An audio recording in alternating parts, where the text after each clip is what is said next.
యేసు ప్రభు తన శిష్యుల్ని పిలిచి ఇక లోకంలో పరిచర్యకు వాళ్ళని సిద్ధపరిచి అన్ని విధాల వారికి హెచ్చరికలు ఇచ్చి కొన్ని పాఠాలు నేర్పి లోకంలోనికి పంపేటప్పుడు లోకంలో ఉన్నటువంటి వ్యక్తులనేమో తోడేళ్లతో పోల్చాడు, లోకంలోనికి వెళ్ళేటువంటి దేవుని సంబంధులనేమో గొర్రెలతో పోల్చాడు. దాని అర్థం ఏంటంటే గొర్రెలు సాధువులు, తోడేళ్ళు క్రూర జంతువులు. తోడేళ్ల మధ్యకు గొర్రెలను పంపినట్టు నేను మిమ్మును పంపుచున్నాను. మీకు లోకంలో గొర్రెలు ఎదురవుతాయి అనుకోవద్దు, లోకంలో తోడేళ్ళు ఉన్నాయి అన్నాడు. ఈ తోడేళ్ల మధ్యకు గొర్రెల్లాగా పంపుచున్నాను కనుక మీరు గొర్రెల్లాగా ఉండొద్దు అన్నాడు. పావురము వలె నిష్కపటులను, పాముల వలె వివేకులనై ఉండండి అన్నాడు. పాముని దేవుడే సృష్టించాడు. మీకు తెలుసా, భూమి మీద ఉన్నటువంటి జంతుజాలం, జీవజాలం, పక్షిజాలం, సర్పజాతి, మత్స్యజాతి, మృగజాతి సమస్తం కూడా దేవుని సృష్టే. సర్పం కనపడితే సహజంగా మనం చెడ్డదని దాన్ని చంపుతాం. ఎందుకు చెడ్డది అంటే అది కరిస్తే మనం సస్తాం కాబట్టి, విషం ఎక్కి, అంతే. అలాగని అసలు సర్ప జాతే లేకుండా నిర్మూలన చేసామనుకో ఎంత డేంజరో తెలుసా. పాములు కరిచి ఏటా కనీసం 1,00,000 లోపు 1,00,000 పైన ప్రజలు చచ్చిపోతున్నారు తెలుసు.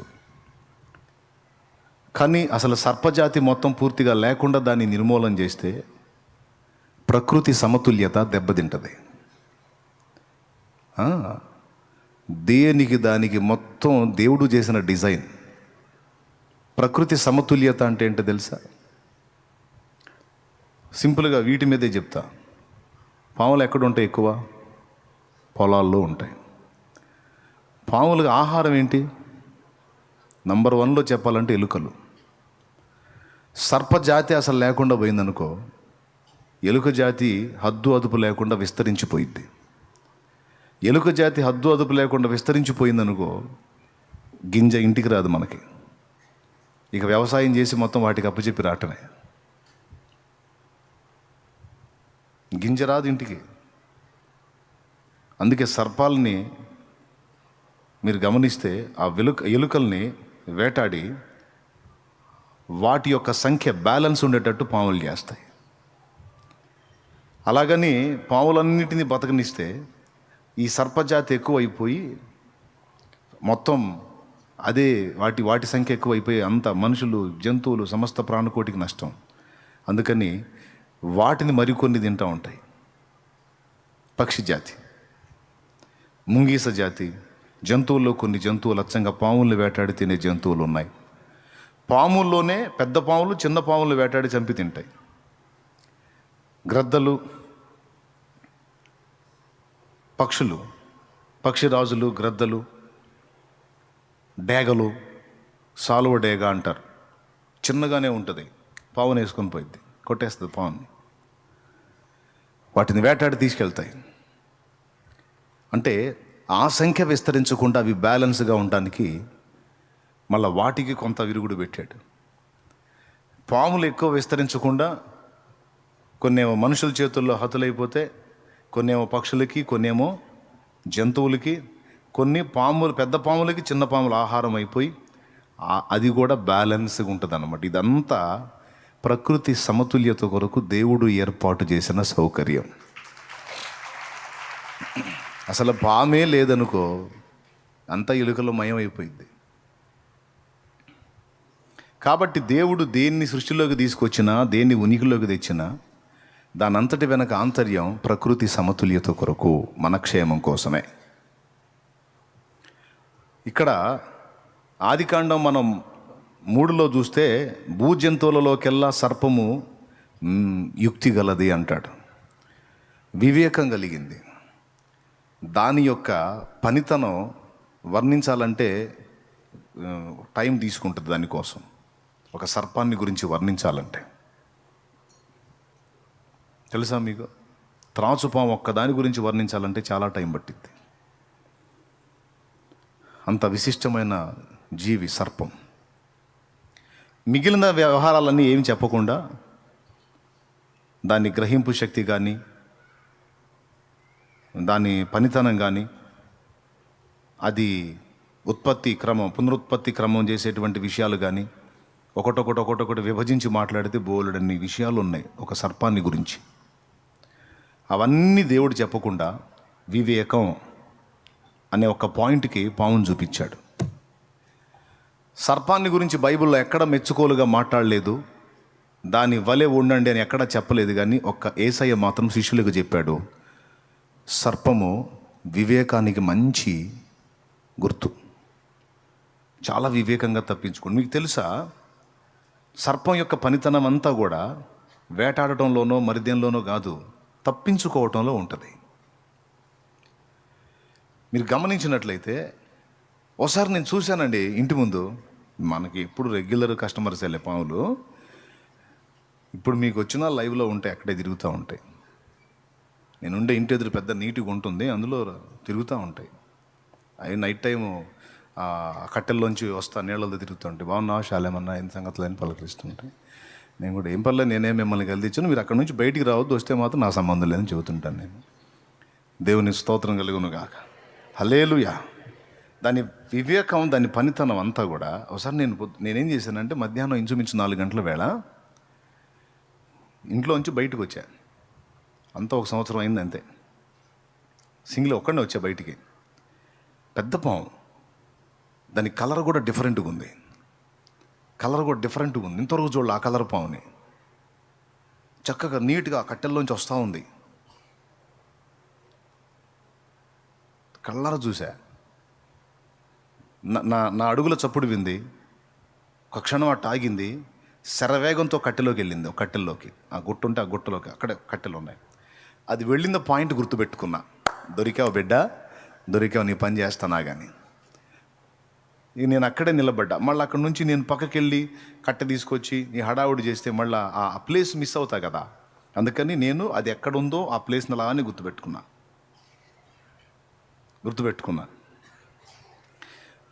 కేకేశాను. తమ్ముళ్ళు వచ్చారు, కర్ర కట్టె తీసుకొని వచ్చారు. ఎక్కడంటే ఆ మొద్దు కింద ఉంది అన్న. ఆ మొద్దు కిందే ఉంది అది. ఇక మన వాళ్ళు కష్టపడి దానికి ముందున్న మొద్దులు తీసి, ఆ మొద్దు తీసి, దాని తర్వాత మొద్దులు తీసి, ఆ తర్వాత మొద్దులు తీసి, ఎన్ని మొద్దులు తీసినా అది కనపడలా. కనీసం దాని తోక కూడా కనపడలా. మొద్దులన్నీ తీసి ఇక నన్ను ఏం అనలేక చూస్తున్నారు. ఏందిరా ఈ మొద్దులేమన్నా ఇటు పక్కకు మోపించాలి, ఏమన్నా స్కెచ్ గీసావా? పాము అని చెబితే మోస్తామని ఏమన్నా పని చేసావా? ఏది దాని పాము లేదు, దాని తోక కూడా లేదు. నేను ఇక్కడే ఉంది తమ్ముడు, ఇప్పుడే తమ్ముడు, అక్కడే ఉంది తమ్ముడు అన్న. ఏడుంది అది? సగం మొద్దులు లాగేశారు, అయినా కనపడలేదు. ఎంత యుక్తిగా తప్పించుకుందంటే, పెద్ద పాము, మళ్ళీ చిన్న పాము కాదు. ఓసారి ఏం చేశాడు, మన కుర్రాడు తమ్ముడు కారు నడుపుతూ ఉంటాడు. కరెక్ట్గా సగం రోడ్డు మీదకి వచ్చేసింది పెద్ద పాము. పాముని గురించి అయితే ఏందో ఎక్కడ లేని ఉత్కంఠ. దేవునికి స్తోత్రం. దెయ్యాలు ఒకటి, పాములు ఒకటి, భలే ఉత్కంఠ. చుట్టూ చూసుకుంటుంటారు ఎక్కడ నీ మధ్యలో ఏమైనా వచ్చిందేమో అని.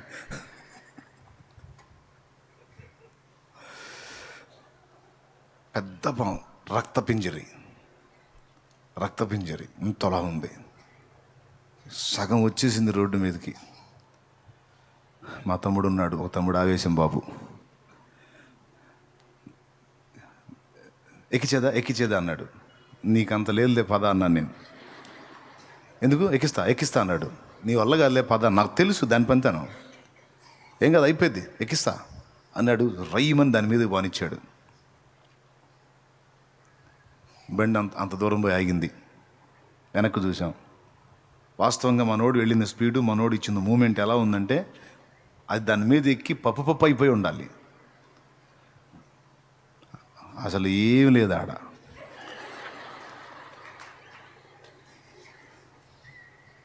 కాదన్నా ఎక్కిందంటాడు, ఎక్కలేదు. దానికి టచ్ కూడా కాలేదన్నాను నేను. కాదు ఎక్కిందంటాడు. అప్పుడు కూర్చోబెట్టి చెప్పా, రా వెనక్కి బా అన్న. మరి నేను మొండోండి, మరి టైర్ ఎక్కిందంటాడు, ఎక్కలేదంటాను నేను. వెనక్కి రాని వెనక్కి తీసుకొచ్చి టైర్ ఎక్కితే పాముకి ఒకవేళ దెబ్బ తగిలి బ్లడ్ కారకపోయినా కనీసం దాన్ని తాలూకు నీరైనా రోడ్డు మీద అంటాల, పోయి చూసుకోపో, తడి కూడా లేదు చూడుపో. అంతే అంటావా?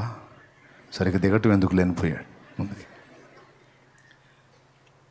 3 భాగాలు రోడ్డు మీదకి వచ్చిన సర్పం కరెక్ట్గా టైర్ దాని మీదికి వెళ్ళేసరికి ఆ ఉన్న 3 భాగాలు వచ్చేసింది కదా, ఈ భాగం మాత్రమే అవుట్ సైడ్ ఉంది, ఈ మొత్తం రోడ్డు మీద ఉంది.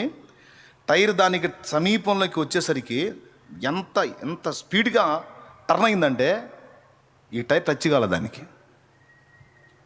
నేను చెప్పే పోతా, ఎప్పుడో ఒకసారి నువ్వు అట్లాంటి దానికి రెగ్యులర్గా అదే పని. రోజు రోడ్డు అటు ఇటు దాటుతూ ఉంటుంది, ఎన్ని టైర్లను చూసి ఉంటుంది అది ఎట్లాంటిని. దేవునికి స్తోత్రం కలుగును గాక. హల్లెలూయా. నీలాంటి ముదుర్లని, మేధావుల్ని, పన్నువాళ్ళని, ఆవేశం బాబుల్ని చాలామందిని చూసి ఉంటుంది. అది 7 సార్లు పోవాలి, దాని తాలూకు జాడ కూడా లేకుండా పోయింది. ఇంటికి సౌండ్ లేకుండా ముందుకు పోయాడు. ఇంకా డౌట్ ఉంటే ఆ గుట్టలో కూడా తీసుకెళ్తా, టార్చ్ లైట్ అయితే చూపిస్తా, ఏడో చోట ఉంటుంది చూడండి. ఎందుకు ఈ మాట చెప్తున్నా అంటే దాని పనితనం. ఒక్క మాట, ఆ ఒక్క మాటలోనే మీకు బోల్డ్ అంత మెసేజ్ ఉంది. ఏంటి మెసేజ్ అంటే, దేవుణ్ణి అడిగాం, దిద్దుబాటు చేసుకున్నాం, శక్తిని నింపుకున్నాం, శక్తితో నింపబడి మళ్ళా లోకంలోనికి పంపబడబోతున్నాం. పంపబడబోయే వ్యక్తులమైన మనం కలిగి ఉండాల్సినటువంటి ఒక ముఖ్య లక్షణాన్ని సర్పాన్ని చూపించి దేవుడు మాట్లాడుతున్నాడు.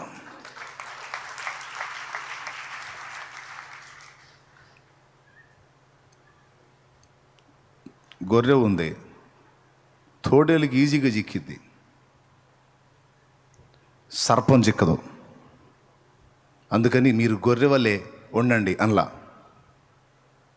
గొర్రె వల్లే ఉండండి అనలా, పాముల వలె వివేకులై ఉండండి అన్నాడు. అంటే దాని అర్థం ఏంటంటే, దేవుని శక్తి పొందుకుని ఉన్నంత మాత్రాన సరిపోదు, వివేచన కూడా నువ్వు కలిగి ఉండాలి అని దాని అర్థం. ఫర్ ఎగ్జాంపుల్, శాంసన్ దేవుని పరిశుద్ధాత్మాభిషిక్తుడే, బలవంతుడే, కానీ ఎంత బలవంతుడైనా వివేకం లేనివాడు ఒక పాయింట్లో.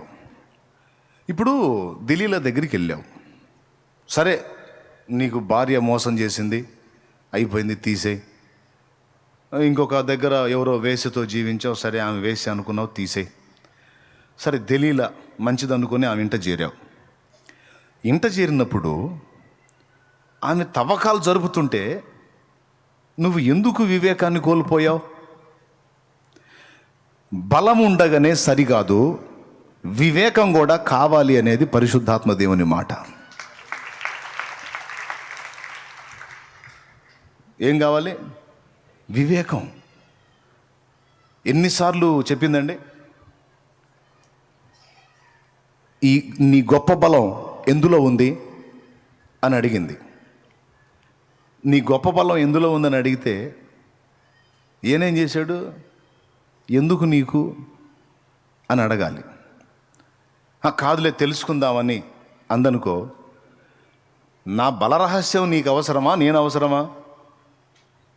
ఇప్పుడు నా పర్సనల్ అది నీకు చెప్పేది కాదు. కాబట్టి ఆ పాయింట్ని ఇంకోసారి నువ్వు అడగొద్దు. అడిగితే అసలు రాను ఇక్కడికి అంటే గొడవ వదిలిపోను. నీ బలరహస్యం దేనిలో ఉంది అంటే, కొద్దిగా వివేచించినట్లయితే నా ఆయువు పట్టు మీద దెబ్బ కొట్టాలనే ఆలోచన ఈమె కలిగి ఉంది. ఇది ఈమెకు పుట్టిందా, లేకపోతే నా శత్రువులు ఏమన్నా ఈమెని వాడుతున్నారా? గుర్తుపెట్టుకోండి, కొన్నిసార్లు మన ఇంట్లో మన కుటుంబ సభ్యుల్నే సైతాను వాడతాడు, మన ఇరుగు పొరుగులను వాడతాడు, మన సమీపస్తులు అనుకున్న వాళ్ళని వాడతాడు, మనల్ని పాడు చేయటానికి, రెచ్చగొట్టడానికి, తప్పుడు పనులు చేయటానికి, దరిద్రగొట్టు జీవితంలో దిగజారటానికి. మనం ఎంతో నమ్మిన వాళ్ళని వాడుకొని వాడు దెబ్బ కొడతాడు. బలహీనులను వాడుకొని బలవంతులను నాశనం చేసే కుట్రదారుడు సైతాను. ఇది కూడా కాపీయే, దేవుని చూసి కాపీయే. బలహీనులను వాడుకొని దేవుడు బలమైన కార్యాలు చేస్తాడు కదా. బలహీనులను వాడుకొని దేవుడు బలమైన కార్యాలు చేస్తాడు కదా. ఆయన చూసి వీడు కాపీ అన్నమాట. బలహీనులను వాడుకొని బలవంతులను దెబ్బ కొడతాడు వాడు. ఎన్నడూ లేనిది ఈ అమ్మాయి కొత్త ప్రశ్న అడుగుతుంది. ఇన్ని రోజులు అడగల, రెగ్యులర్గా వస్తున్నా వెళ్తున్నా, ఇన్ని రోజులు అడగల, ఇప్పుడు అడిగింది. అసలు ఏమై ఉంటుంది? ఎందుకు అడుగుతుంది? తనకు కలిగిందా, లేకపోతే ఎవరి ప్రేరణ కన్నా లొంగుతుందా? జస్ట్ చిన్న వివేచన చేసినట్టయితే దిలీలాని దగ్గర కూర్చోబెట్టుకొని, ఆయన తోడ మీద ఈయన వండుకోవటం కాదు, అవసరమైతే ఆయన కౌగిట్లోకి ఆయన దగ్గరికి తీసుకొని, దలీలా భయపడకు, ఇంతవరకు నువ్వు అడగని మాట అడిగావు, ఇంతవరకు నీ నుండి వినని ప్రశ్న నేను విన్నాను, నా బలరహస్యంతో నీకెందుకు? అసలు దాంతో నీకు అవసరం లేదు కదా, ఈ ప్రశ్న నీది కాదు కదా. చెప్పు, ప్రలోభానికి లొంగావా, లేతే బెదిరింపులకు లొంగావా? నేనున్నాను, భయపడద్దు. ఎవడు నిన్ను బెదిరించాడో ఏరి పారేస్తా మొత్తాన్ని. దా కూర్చో, అసలు ఏం జరిగింది చెప్పు. దలీలా, డబ్బు కకృతి పడ్డావా? బెదిరింపులకు లొంగిపోయావా? అవసరమైతే నిన్ను నేను పక్కన దాచిపెడతా. నిన్ను ఎవడన్నా బెదిరిస్తే బెదిరించేవాడికి నిన్ను చిక్కకుండా నేను కాపాడుకుంటా, నా వెంట పెట్టుకుంటా. అవసరమైతే నిరంతరం నీకు తోడు నీడగా నేనుంటా. చెప్పు దలీలా, ఏం జరిగింది? నువ్వు అడగని ప్రశ్న, అడగకూడని ప్రశ్న, ఎన్నడూ అడగని ప్రశ్న ఇప్పుడు నన్ను ఎందుకు అడిగావు? ఆ ఒక్క పాయింట్లో పట్టుకున్నట్టయితే సూపర్గా ఉండేది. ఆమె తొడ మీద ఆయన తలకాయను పెట్టి ఆమె ఊరడించడం కాదు, లాలించడం కాదు, ఆ పని ఈయన చేసినట్లయితే సంసోన్ లైఫ్ ఇంకొక టర్నింగ్లో ఉండేది, ఇంకొక మలుపులో ఉండేది. కానీ ఆ చిన్న విషయంలో వివేకాన్ని కోల్పోయి, నీ గొప్ప బలరహస్యం దేనిలో ఉందంటే జోకులు వేయటం మొదలుపెట్టాడు. జోకులు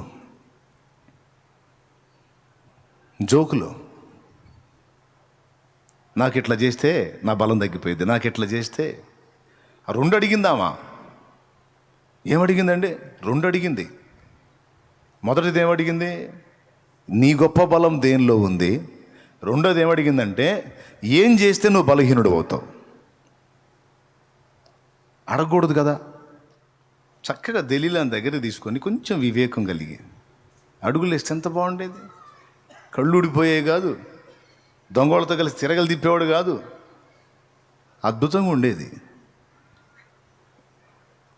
ఆత్మాహుతి దళంలాగా చివరికి తను చావకుండానే చంపేవాడు అందరినీ. చివరికి ఏ పరిస్థితి వచ్చింది? తను చచ్చి చంపాల్సి వచ్చింది అందరినీ. ఆ పరిస్థితి ఉండేది కాదు, కొంచెం వివేకంగా ప్రవర్తించినట్లయితే. దేవుని సంబంధులైన అభిషిక్తులైన భక్తులు లోకంలోనికి వెళ్ళినప్పుడు